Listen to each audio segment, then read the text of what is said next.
نوبت میرسه به 120 ثانیه با ایمیل های شما عزیزان. دوست گرامی پیکشادی پوران محمدی، خیلی ممنونم بابت نکات طنزی که ارسال کرده بودید، حتما به شکلی استفاده خواهیم کرد.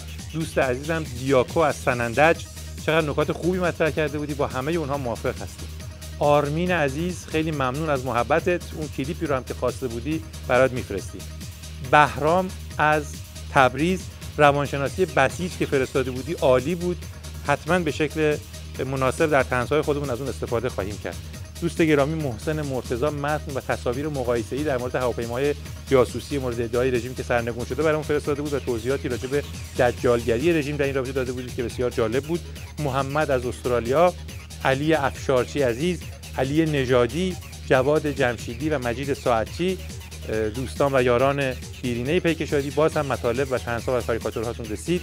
از بابت پشتیبانی مستمری که از برنامه می‌کنید خیلی از شما ممنون هستم. علی اصغر از تهران نوشته 2 تا عکس از احمدی نژاد براتون میفرستم که نشون بدید با یک بیت شعر خطاب به او که اینطور هست: نگاه هم با نگاهت کرد برخورد، خدا مرگت دهد حالم به هم خورد.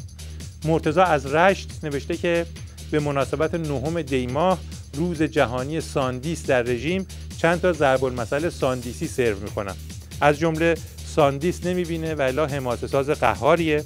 اگه برای ولی فقیه حماسه نشد، برای بسیجی ساندیس که شد، به بسیجی که رو بدی ساندیس کارتونی میخواد. علیرضا از ارومیه، مجموع نکات طنزی که فرستاده بودی برای دکتر بزن بهادر بسیار مورد استفاده بود. دکتر بزن بهادر هم سلام رسون و گفتش که حتما در برنامه‌های بعد از اونها استفاده میکنم و در حقیقت موجودی در مقابل عمل انجام شده قرار میدم. همینجا تشکر کنم از دوستان عزیز پوران، زهیر، علیرضا، مهدی، اصغر و فرانک از تهران به خاطر مجموعه مطالب طنز بسیار جالبی که برامون فرستادید.